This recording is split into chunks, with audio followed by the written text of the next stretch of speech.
अनन्यता सरस है, कट्टरता नीरस है। जो कट्टरता की नीरसता है वो क्रोध लाएगी, जो अनन्यता की सरसता है वो दया लाएगी।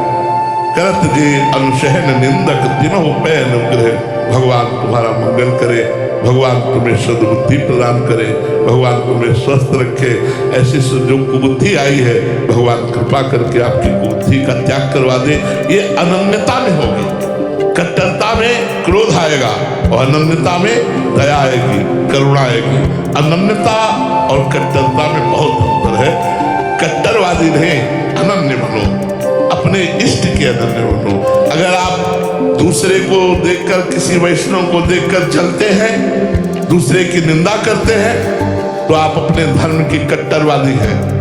अगर आप सबका सम्मान करते हैं, निंदा करने वाले के प्रति भी प्यार करते हैं, तो आप अनन्य हैं। अनन्य वही जो संपर्क अपने इष्ट की भावना करके प्रसन्न रहे हर परिस्थिति में, संतुष्टाय न केनवा, और जो प्रतिशोध की भावना, प्रतिक्रिया की भावना, प्रतिकूलता की भावना लिए फिर वो अपने धर्म को श्रेष्ठ मानकर, अपने को श्रेष्ठ मानकर, अपनी उपासना को श्रेष्ठ मानकर, वो कट्टरता है जो दूसरे का नाश सोचे, दूसरे की हानि सोचे, दूसरे की दुर्गति सोचे।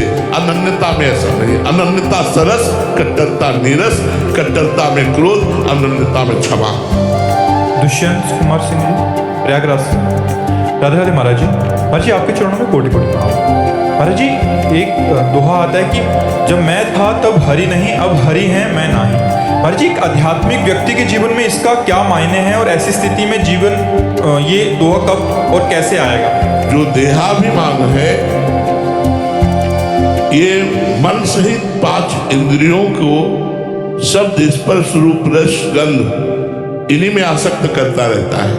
अंतःकरण में जो मैं है वो दोष युक्त है, और जो स्वाभाविक स्वरूप का मैं है वो निर्दोष ब्रह्म है।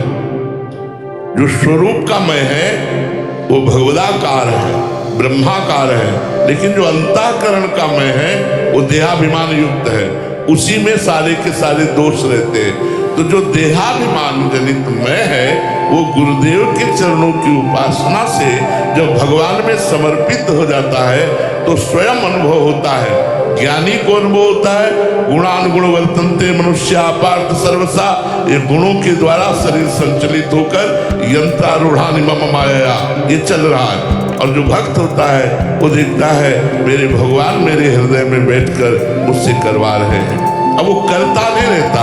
अहंकार विमूढ़ आत्मा करता हमिति वन्यते। जब तक ये मूढ़ता बनी रहती है अहंकार की, तब तक वो अपने को कर्ता और भोक्ता मानता है। जब तक अपने को कर्ता और भोक्ता मानता है तो वो हरि की उपस्थिति होने पर भी वो हरि की उपस्थिति का अनुभव नहीं कर पाता। सबके हृदय में भगवान विराजमान है। और जब ये कर्ता और भोक्ता अहंकार भगवान के चरणों में भक्ति से लीन हो जाता है या ज्ञान के द्वारा अविद्या जनित जितना भी इसका प्रभाव है वो सब नष्ट हो जाता है, तो शुद्ध में ब्रह्म स्वरूप बचता है। उस समय वो परमानंद में निमग्न, अकर्ता अभोक्ता एक रस रहता है और शरीर से गुणों के अनुसार चेष्टाएं होती रहती है। तो जब मैं था तब हरि नहीं, अब हरि है मैं नाय। प्रेम गलियत साकरी तामे दो न समाए। ये प्रेम या ज्ञान, इसमें एक को ब्रह्म द्वितीयो नास्ति, एक ही रहता है। जो अंतःकरण का मैं है यही द्वैत फैला रहा है, यही नानात्व का भ्रम पैदा कर रहा है। साधना इसी मैं को शुद्ध करने की है, भक्ति के द्वारा समर्पण, ज्ञान के द्वारा इसका नाश। मधु जी, राधे राधे महाराज जी। महाराज जी क्या भक्ति में लगाव और प्रेम में फर्क होता है क्या?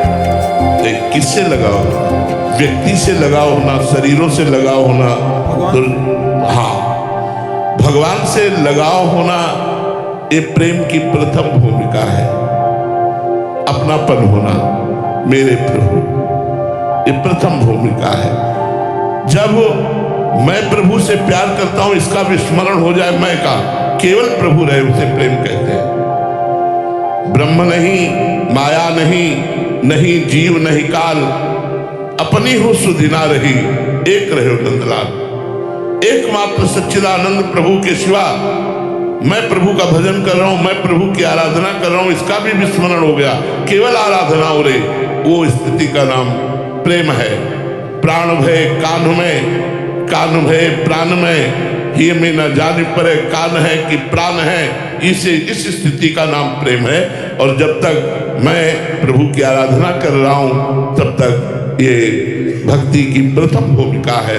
भक्ति की अंतिम भूमिका जो प्रेम है वो तभी है जब मैं का विस्मरण हो गया। अपनी हो सुदिना रही एक रहो नंदलाल।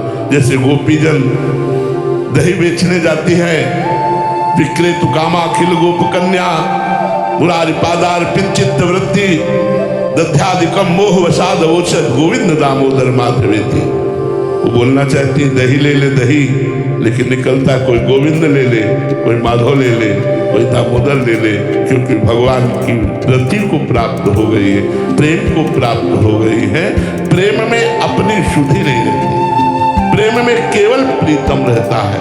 वाणी से लेकर समस्त इंद्रियां प्रीतम के ही आनंद में डूबी रहती है। श्रवणेन्द्रिय प्रीतम की बात, नेत्रेंद्रिय प्रीतम का रूप, रसेंद्रिय प्रीतम का प्रसाद, घ्राणेन्द्रिय प्रीतम का प्रसाद रूप पुष्प तुलसी इत्र, त्वगेन्द्रिय प्रीतम और प्रीतम के जनों के स्पर्श का सुख, अन्य भौतिक सुखों का त्याग करके भागवतिक सुख में पांचों ज्ञानेंद्रियों का मन सहित पूर्ण रूप से लग जाना, यही भक्ति का स्वरूप है। ये धीरे धीरे बढ़ता जाता है। प्रतिक्षण वर्धमानम, जो प्रेम है वो प्रतिक्षण नवीन नवीन भगवान का अनुभव कराता है। ऐसा नहीं लगता कल जो कथा सुनी थी आज वही है, नवम नवम, क्योंकि प्रेम प्रतिक्षण वर्धमानम। प्रेम में कोई कामना नहीं रहती, कामना रहितम सूक्ष्मतरम अनुभव स्वरूपम, वो अनुभव में रहता है। बड़ा सूक्ष्म विषय प्रेम है, प्रतिक्षण बढ़ता रहता है।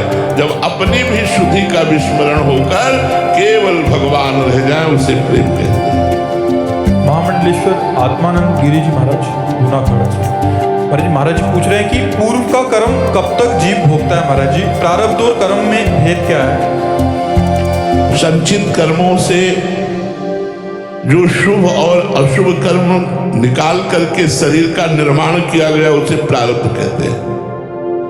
अनेक जन्मों के किए हुए एकत्रित कर्म को संचित कर्म कहते हैं। जो इस जन्म में हमारे द्वारा कर्म बंध है उन्हें क्रियमाण कहते हैं। जब तक ब्रह्म साक्षात्कार नहीं हो जाता तब तक पूर्वकृत जो संचित कर्म है वो भस्म नहीं होते और क्रियमाण निष्फल नहीं होते, तो उसका पुनर्जन्म होता है। जब ब्रह्म बोध हो जाता है या भगवत साक्षात्कार हो जाता है तो उसके समस्त संसार के बंधन कराने वाले कटे कर्म बंधन संसारी समस्त छिन्न भिन्न